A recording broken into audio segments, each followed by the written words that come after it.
12h02 e agora a gente recebe aqui nos nossos estúdios o relator da reforma tributária, o senador Eduardo Braga. Ele está aqui com a gente para trazer aí esclarecimentos, explicar como é que foi todo esse processo envolvendo a reforma tributária e a preservação da Zona Franca de Manaus. Senador, muito obrigada, viu, pela sua presença. Eu que agradeço a você, a todos.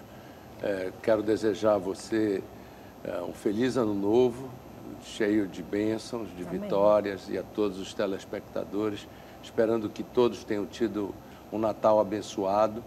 Mas realmente a reforma tributária foi muito desafiadora, muito trabalhosa. Foram 120 dias de um trabalho muito intenso. Uma reforma que o Brasil esperava já há mais de 30 anos. O Brasil tem um sistema atual muito difícil, tributário, que custa muito para o contribuinte e para as empresas, porque é muito diversificado, muito complexo, com uma legislação muito complicada. E, portanto, essa reforma veio para simplificar. A primeira missão da reforma é simplificar a tributação desses 5 impostos: o ICMS, o ISS, o IPI, o PIS e o CONFINS. Bem, a segunda missão era tirar o ICMS da origem e colocar no destino. E aí era o primeiro complicador para a Zona Franca, porque boa parte dos nossos incentivos está exatamente na concessão de benefícios fiscais no ICMS da origem. Então, nós precisávamos compensar esses benefícios para que nós não perdêssemos a competitividade. O segundo desafio nosso na Zona Franca era com relação ao IPI, porque o IPI ia ser extinto em todo o país. E nós precisamos do IPI para sermos competitivos, principalmente em relação aos produtos importados. É importante lembrar aos amazonenses que as nossas televisões, motocicletas, computadores, etc., competem não apenas com os produtos produzidos eventualmente no sul do país, mas principalmente com os produtos produzidos na China. Portanto, o IPI, por exemplo, de motocicleta é um IPI muito alto. Como compensar isso se não houvesse IPI?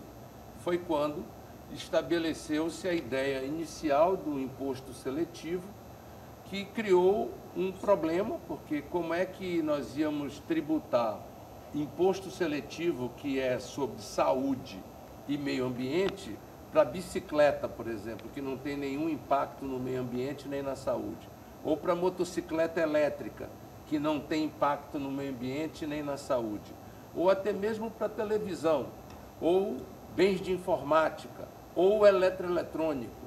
Portanto, nós estávamos diante de um desafio. Foi quando surgiu a ideia de colocar a CID para fazer a substituição do IPI.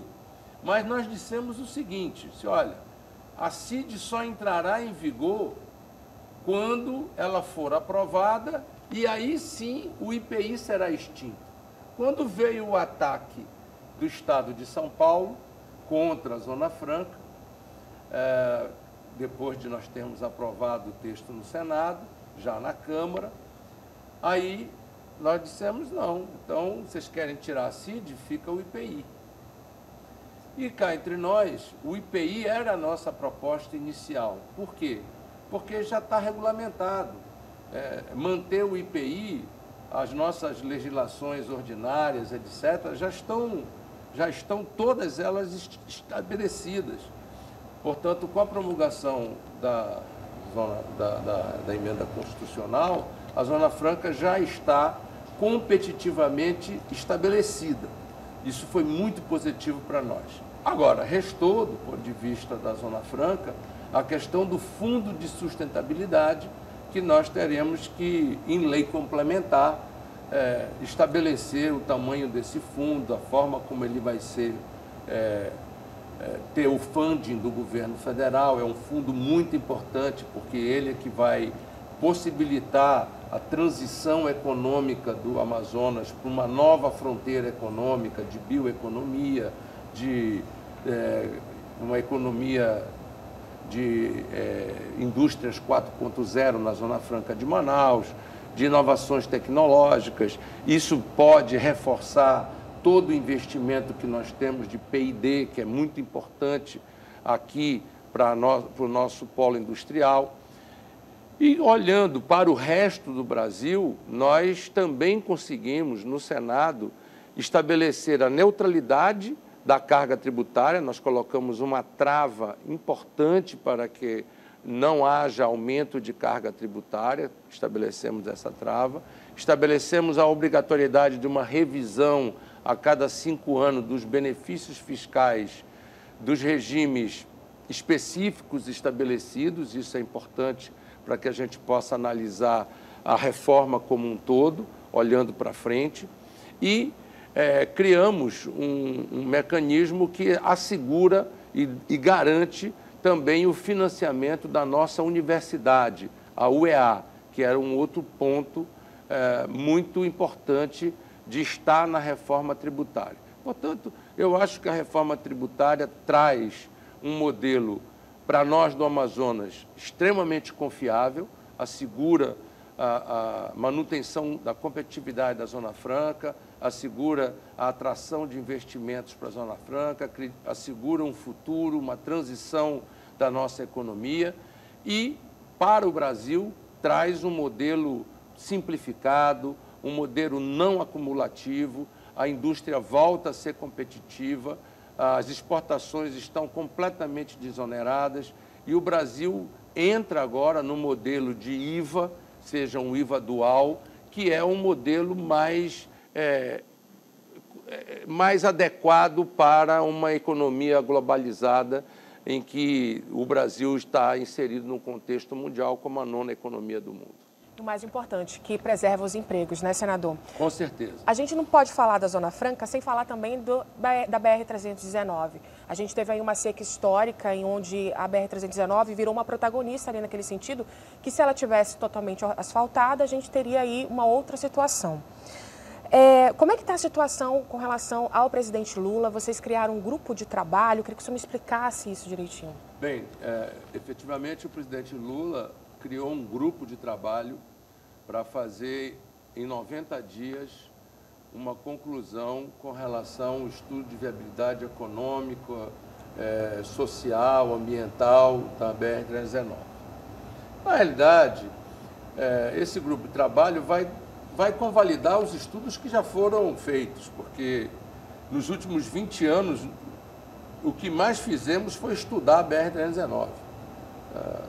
Eu e o senador Omar estivemos com o presidente Lula recentemente e falamos para eles: presidente, nos últimos 20 anos nós apresentamos todos os estudos e todas as demandas que o IBAMA demandou em relação à fauna, à flora e às populações indígenas ao longo da BR-319, inclusive as demarcações dos parques ao longo da BR-319.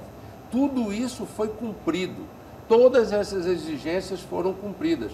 Tanto é que em novembro de 2022 foi dada a licença prévia pelo IBAMA para que nós pudéssemos iniciar os estudos do projeto executivo para fazer a BR-319. O que está travando, senador?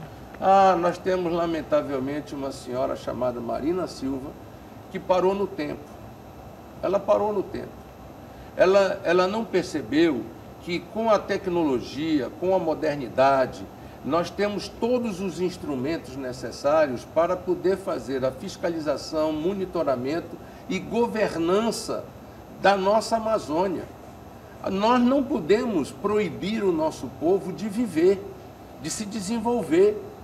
Quem vive na Amazônia não pode ser aprisionado à fome, à miséria, ao retrocesso, porque nós somos os guardiões da floresta. Quem vive na floresta é o caboclo, é o índio. Eles é que vivem lá. Agora, eles vivem lá, mas eles não querem viver lá morrendo de fome. Eles não querem viver lá sem perspectivas de vida. Eles querem ter perspectiva de vida.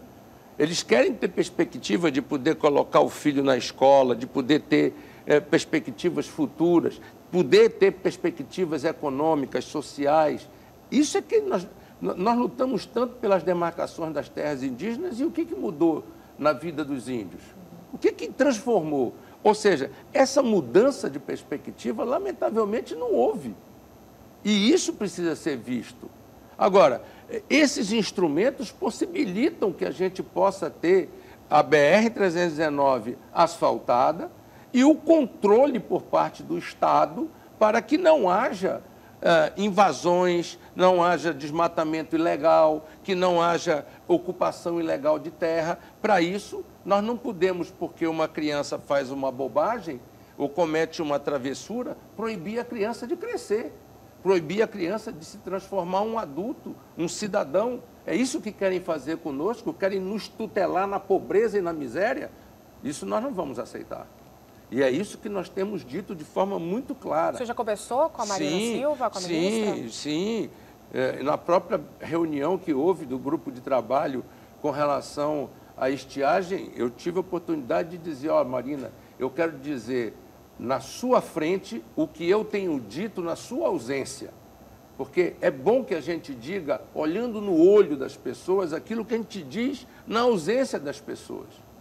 Portanto, eu disse na presença dela o que eu estou dizendo aqui. Ela, numa comissão do Senado, que lamentavelmente eu não estava presente nesse dia, teve a ousadia de dizer a BR-319 só serve para ser uma BR de passeio. Pelo amor de Deus, é não conhecer a nossa realidade. Ou querer, como eu disse, nos tutelar na fome, na miséria e no retrocesso. E isso nós não vamos aceitar. Isso nós não vamos aceitar. Aproveitando, senador, eu queria perguntar do senhor, como é que o senhor avalia a gestão do presidente Lula? Marina Silva, ministra do Meio Ambiente, é um braço dele ali. Como é que o senhor avalia tudo isso? A Marina é um ponto, vamos dizer assim, fora a parte. Tanto é que o próprio presidente criou esse grupo de trabalho e nessa conversa comigo e com o senador Omar, o próprio presidente disse, eu estou muito otimista e eu acho que vai dar tudo certo, enfim, ele vai presidir uma das reuniões do grupo de trabalho. Agora, veja, o presidente assumiu o governo em janeiro num quadro nacional muito difícil. 8 de janeiro é uma data para a gente não repetir no Brasil, né? Onde, lamentavelmente, nós ultrapassamos todos os limites razoáveis de comportamento democrático nesse país. Uma verdadeira tragédia o que aconteceu no dia 8 de janeiro. A inflação galopante, taxa de juros no pínculo da lua, o dólar a 5,80, as perspectivas, todas elas muito ruins para o país sem capacidade de investimento público e as coisas muito complicadas. Chegamos ao final de 2023, a inflação está em queda, os juros estão em queda, o câmbio está caindo, o desemprego diminuindo, portanto, mais de 2 milhões de empregos criados no ano de 2023, a economia crescendo, o país retomando um projeto para o país, todas as perspectivas de reformas sendo construídas com o Congresso Nacional. É claro que num ambiente de democracia as coisas funcionam como estão funcionando, com um debate amplo com a sociedade. Mas o governo cedendo no que tem que ceder, o Congresso cedendo no que tem que ceder, mas construindo e avançando. E as reformas acontecendo. Nós fizemos várias reformas, né? E está aí o resultado. O risco Brasil diminuindo, ou seja, nós estamos na antivéspera de voltar a ter o grau de investimento reconhecido pelos ratings internacional. o dinheiro volta a aportar no Brasil com segurança, as relações brasileiras e internacionais voltam a ter perspectivas extremamente positivas. Portanto, eu acho que nós brasileiros temos razões para iniciar o ano de 2024 otimistas de que o Brasil coloca, como a gente caboclo gosta de dizer, a canoa encaixada na correnteza no rumo certo. E eu acho que nós vamos ter um grande ano de 2024, Deus há de abençoar e nós vamos, se Deus quiser, diminuir o endividamento das famílias. Agora, com esse programa que foi aprovado e que a gente conseguiu limpar vários dos endividamentos da população brasileira que estava endividada e que ainda está em curso, e que isso vai, sem dúvida nenhuma, melhorar a situação de endividamento, porque esse é um problema grave que o povo brasileiro tem, principalmente a população mais humilde. Isso vai ser fundamental para a gente voltar a crescer na economia. O salário mínimo crescendo acima da inflação, isso impacta não só o salário mínimo, mas impacta o pagamento das aposentadorias, isso dá capacidade de retomada de consumo pelos aposentados, retomada de capacidade de pagamento do endividamento dos aposentados. Ou seja, eu sinceramente acho que nós temos muitos desafios, mas ano que vem vai ser um ano de colheita. E, senador, a nível estadual, como é que o senhor avalia a gestão do governador Wilson Lima? Olha, ele está passando por sérias dificuldades em várias áreas. A área da saúde está muito grave na cidade de Manaus. Todos sabem que está público essa crise com as cooperativas médicas. A crise de desabastecimento na área de saúde é muito grave. O povo sofrendo muito. Eu lamento, ainda ontem eu recebi uma mensagem de um diretor de um hospital e eu faço tudo o que posso, emendas parlamentares para a área de saúde, eu coloco recurso no interior, coloco recurso na capital, faço tudo o que posso para ajudar, mas eu tenho visto que a situação está crítica, caótica, desumana na área da saúde. Na área de segurança, terrível. A área de segurança do Amazonas está muito caótica, séria. Tudo bem ter um problema nacional de segurança, é verdade, mas o Amazonas está com um problema de segurança fora da curva. E é muito crítico. Um dia desse aconteceu um episódio num casamento que vocês todos noticiaram e quem acompanha as redes sociais viu uma coisa trágica, né? Também problemas na área de educação, está aí a crise do Fundeb, que todos acompanharam. Portanto, eu acho que ele passa momentos muito difíceis no governo. Mas eu torço pelo melhor, eu não sou daqueles que torcem do quanto pior, melhor, não. Eu torço pelo melhor, eu espero que consigam ajustar as questões que precisam ser ajustadas e que o Estado possa melhorar. Senador, eu queria agora falar das eleições de 2024. A corrida eleitoral já começou nos bastidores e eu queria saber quem que o senhor vai apoiar para a Prefeitura de Manaus. Será Davi Almeida ou outro candidato? Como é que o MDB está se preparando para isso também? O nosso partido, o MDB, tem conversado com o Davi, não tem nada decidido ainda. Nós estamos conversando com o Davi, tudo vai depender de como o Davi quer conduzir essas conversas. Nós temos uma posição num campo político, nós estamos comprometidos com este projeto de Brasil e de Amazonas. Nós não teríamos conseguido manter a Zona Franca se não fosse o apoio do presidente Lula, novamente. É preciso dizer para as pessoas que nos assistem que a Zona Franca, quando eu cheguei ao governo em 2002, a Zona Franca venceria em 2013. Nós prorrogamos de 2013 para 2023. Quem prorrogou? O presidente Lula me ajudou a prorrogar para 2023. Depois, eu consegui, com o presidente Dilma, prorrogar a Zona Franca por 50 anos. Por 50 anos, para 2073. Agora, com o presidente Lula, nós conseguimos consolidar e refundar a Zona Franca na reforma tributária. Eu entendo que é muito importante os amazonenses entenderem o quanto isso é importante para a nossa sobrevivência. Eu sei o quanto o Paulo Guedes era contra a Zona Franca de Manaus. Portanto, eu tenho um lado, eu tenho uma posição por convicção, em função das questões do meu Estado.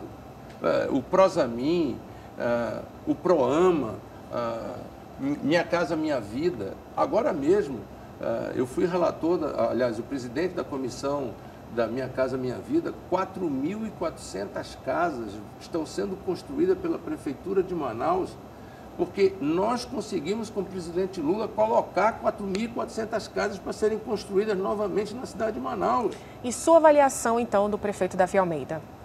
O Davi enfrenta graves desafios, a cidade de Manaus é uma cidade desafiadora, tem problemas de mobilidade urbana, tem problemas de transporte coletivo, tem problemas de modernização desse transporte coletivo, tem problemas de saneamento, redes de esgoto que precisa ser modernizado e ampliado.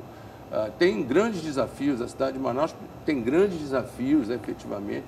Ele tem se esforçado, tem procurado trabalhar, mas tem grandes desafios.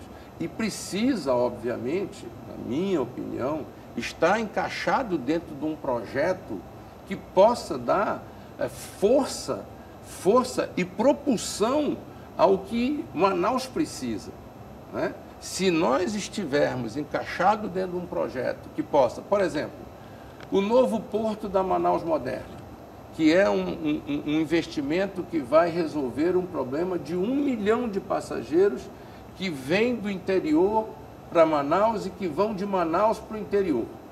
E mais, toda a carga de comércio entre Manaus e o interior que hoje acontece de uma forma desorganizada, desumana, etc., em todo o beiradão da cidade de Manaus.